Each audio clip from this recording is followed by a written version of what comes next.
Hello, today on the Wanxiety podcast, we have the lovely Adi, Hi. who is currently working in real estate in New York, but you actually started in a very different industry in finance. Yes. But I will let you take it away because it's your story. Sure.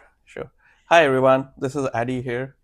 And as Juicy mentioned, I worked in finance in investment banking for about 9+ years. And like if you include the internship, that's more than a decade. Uh, I was in investment banking at one of the largest firms, probably the first one that comes to your mind. And I joined them directly after doing my MBA in India and worked with their Indian team for a couple of years before I moved to New York for about 8 years. Nice. What made you go into banking in the first place? Uh, I know a lot of people dedicate their whole like life to just to get into investment banking, but honestly, it was a fluke. Oh, really? I actually never interviewed. I just directly got selected through basically they came to my B school and did some training workshops and everything. And it was just my lucky day. And I was the guy who just asked 100 questions. And to the person who was conducting the training and who just turned out to be the head of the Indian operations and who just liked me. And it's just one for the books. I was fast forward 10 years, I was still there. Yes. That's amazing. Did you Yes. study finance in school? I did engineering before that, Okay, but during my MBA, I did major in finance I see. and especially like in the corporate finance and valuations. Yes. So then once you started, you moved to New York, right? Mhm. How was that? Like, I know it's like a big change. You mentioned you went to Yes. school in, or you're from India, right? Yes. I That was the first time I came to the US. I mean, I came for the training the first time, but essentially I moved here in early 2016 for essentially they got me for a 3 month like a temporary position and to kind of assess me. And it was good. It was very challenging. I think particularly just adapting to the like New York's not the friendliest place when you move, but and also I did not when I moved here I did not know anyone here except for like a couple of people who moved with me. So just finding your initial footing, especially with the hours you were put in investment banking. I think the initial year it took some time to adjust, but I think after a couple of years, New York was home. Yeah, like I mean, you have to find your community, right? Yes, It's funny because everybody I speak to, like everybody that comes on my podcast that's from somewhere else, they all talk about like how hard it is to find your community, but you have to find your community yes. here. So I have this interesting theory which I tell people. Mm-hmm. I came here in February 2016, and when I went back home in December 2016, like India, I was going back to my home in India, and New York was just like a temporary phase. That's just my working place, and India's home. Then when I went back this next year in December 2017, it was like, oh yeah, I like this here. But towards the end of it, I wasn't feeling sad about coming back to New York. Yeah. And then in December 18, when I went, it was like, okay, now I'm going to my parents' house in India, whereas New York is like my apartment is my home. I think I felt that transition happening over each year, like vacation, kind of, so to say. That's pretty funny. So I know there's like you just mentioned like how hard it was with like to like meet people with the Mhm. hours that investment bankers work. And I know there's a lot of talk, that like investment bankers work so many hours, and obviously like I read the news and things like that. How was that? Like how did you manage like that work-life balance? Or the Mhm. lack of, right? Because it sounds like Yeah. there isn't much. I mean, I don't know if I managed it. I don't think anyone in banking manages is able to manage their work life balance. So, but I think I did have some friends, like, you have those, you form some quote unquote trauma bonds with Mm-hmm. your, and those, the people I worked with are still my best friends. Mm-hmm. And even though, like, we've all moved out, or but we are still in touch. I think that is one of those friendships which will last, essentially. Mm-hmm.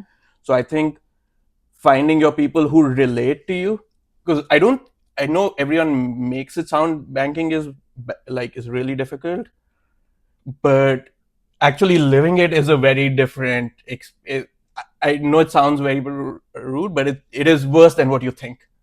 Uh, how so? Like, can you elaborate some more? uh, like you are 24/7 on call. Mm-hmm.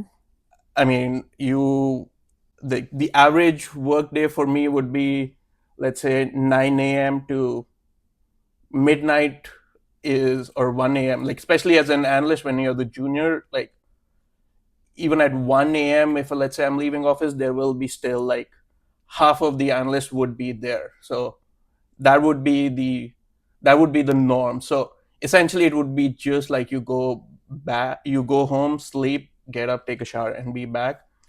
And it's also 6 days at least. Oh, wow. So they've instituted rules around not working on Saturday and everything, but Sunday, it is expected that you'll start working from like 9 or 10 a.m. So you get one day to essentially just, and that one day was just sleeping, or doing your laundry, like, doing your household chores, essentially. So it was, I would say, yeah, it just, people think they can do it, but over time it takes a toll. And everyone thinks, like, if you talk to a 20-year-old kid, they're like, oh yeah, I can manage it, yeah, just let me get through everything. But it's not about, it's a marathon, it's not a sprint. Mm-hmm. So after a point, I feel it does eventually catch up to you. Mm-hmm. Yeah, I mean, it sounds like not very healthy for the mind. Not gonna lie. You become very efficient about Mm-hmm. time, like everything and anything, you'll find the shortest way possible. Really? Maybe I my should my wife try. says that, I was, okay, even now, in anything, any situation, I'm like, this will be the most efficient way to do it. And she at times will get annoyed. She's like, you're saving 10 seconds out of it. I'm like, She's a planner as well, though, yeah, so yeah. she So now you work in real estate. Yes. Can you talk a little bit about why you decided to go and leave investment banking and go into real estate, and how that transition has been so far? Yes. So I will caveat that I'm just starting. I'm just doing some investments. So we will, I'll get a proof of concept, let's say, in a year or two, about how that's Mm-hmm. going. So fingers crossed on that. But leaving banking, I think it came down, I was just burnt out. Okay. Uh, I actually ended up take back in 2021. I took a I took a mental leave of absence for 3 months, went back to India with my family, and then that again. But and I thought, thing like, my body would have recovered and felt, but it came like a couple of years again in 2023. I was again burnt out, and at that point, I think uh, it was very apparent that for me, it was already starting to take an toll on my mental health. And at that point, like, it was all even translating to my physical health. Mm-hmm. Like, I was 30 pounds heavier than this because I wasn't sleeping, eating properly. So, and but the final push actually came from my wife, because we were at one point, we didn't see each other for 2 weeks. And when I met her, she's like, how is this going to be sustainable for Mm-hmm. us? And so that is when I took the decision that I need to kind of leave investment banking and find something else. That's awesome. So how's it been so far?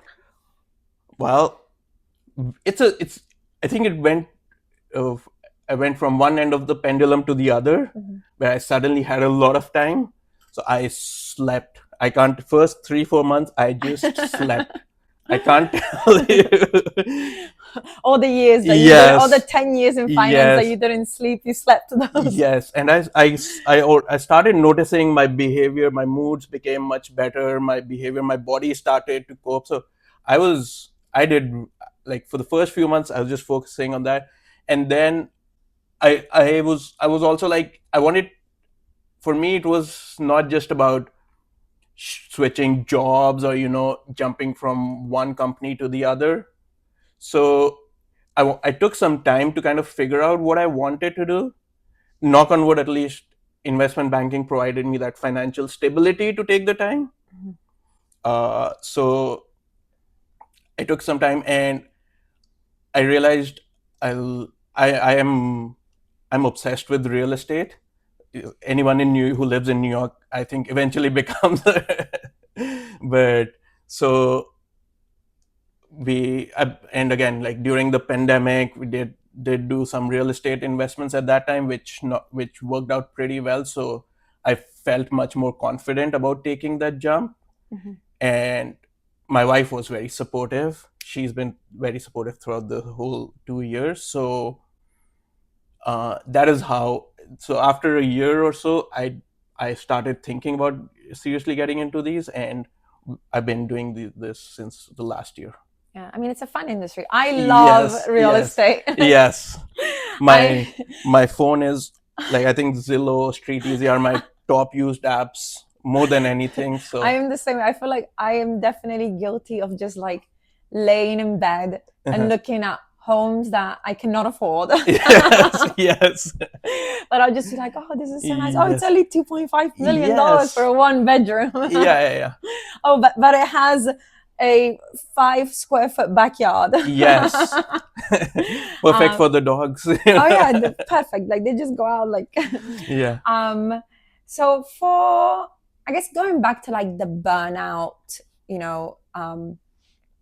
that you experienced, for anyone else like going, through, maybe not even in finance, but going through like career burnout, like, do you have any advice for them how they can approach it, like handle it? First thing I would say is this it happens over time, right? It's not suddenly one day I woke up and I was like, I am done, I'm burned out. So you will start to see the symptoms. Don't ignore them, first of all. I think I did that. uh, I had some other reasons, some constraints, which anyway forced me to kind of stay. But if you're seeing the symptoms, I think you should start taking, at least start contemplating next steps, or, like, at least address it. Don't kind of bury it inside you, and you're like, oh, this is just a slump, I'll get beyond it. Because what will end up happening is it just keeps on building up. So I would say first thing is proactiveness.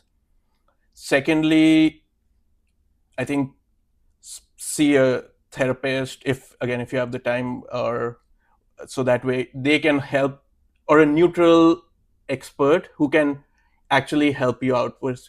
Because family, friends, they'll always give you advice, but a lot of times that will be mixed with their emotions, that won't always be the right advice, so to say.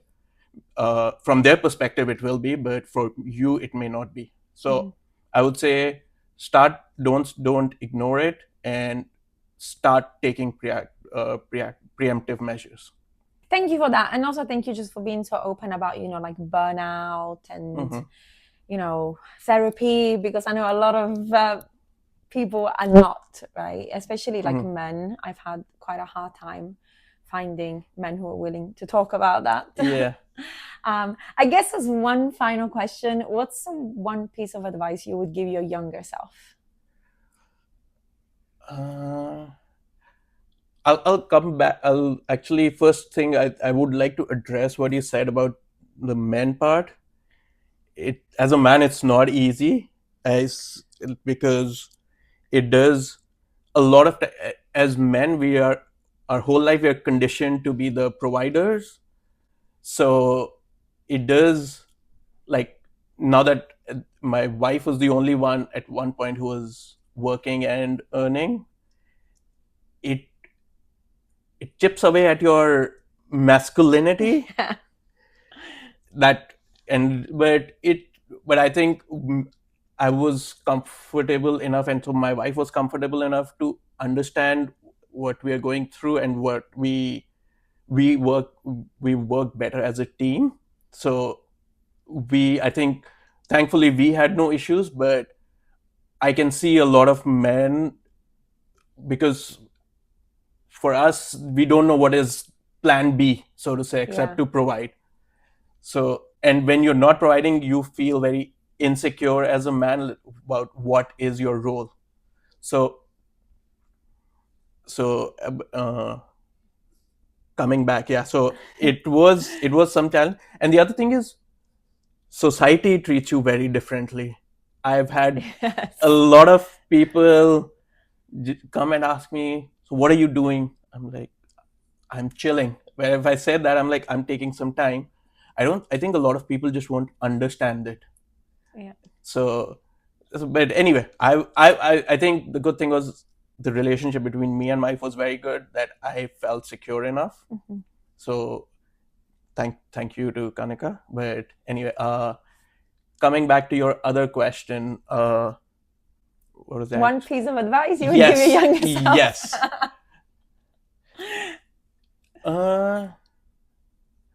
I would say two things. Don't be too hard on yourself. You will figure it out.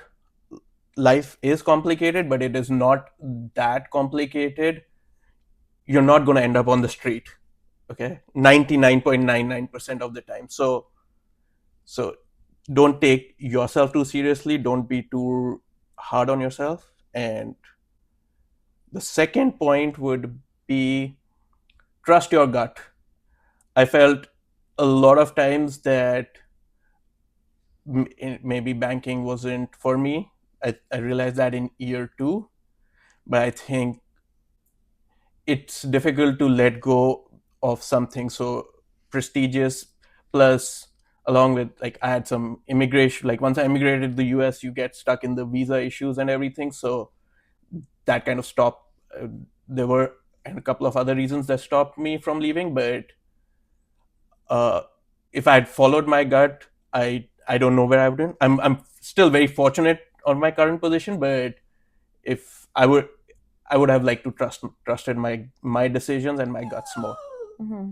It's always about as people say, you always regret the things you don't do versus what you did. So that's so trust your gut, essentially. Yeah, but you're still so young. Yeah. Right. And you love real estate. Yes, that's what I'm saying. Like, I can feel that difference now, versus when I would go into banking, it was like getting out of the bed every morning. I would feel that dreadedness of the, like, the whole day. Now I'm like, yes, I want to go. I want to do. I like what I'm doing. So I can already notice that difference. Yeah. You should always love what you do. Yes. So it's not a job. Yes. Right? Yes. Again, thank you so much for doing this Thanks. and sharing your story Thank and you. helping others. Sure. But yeah, thank you so much. Thank you. Thank you. Thank you. Bye.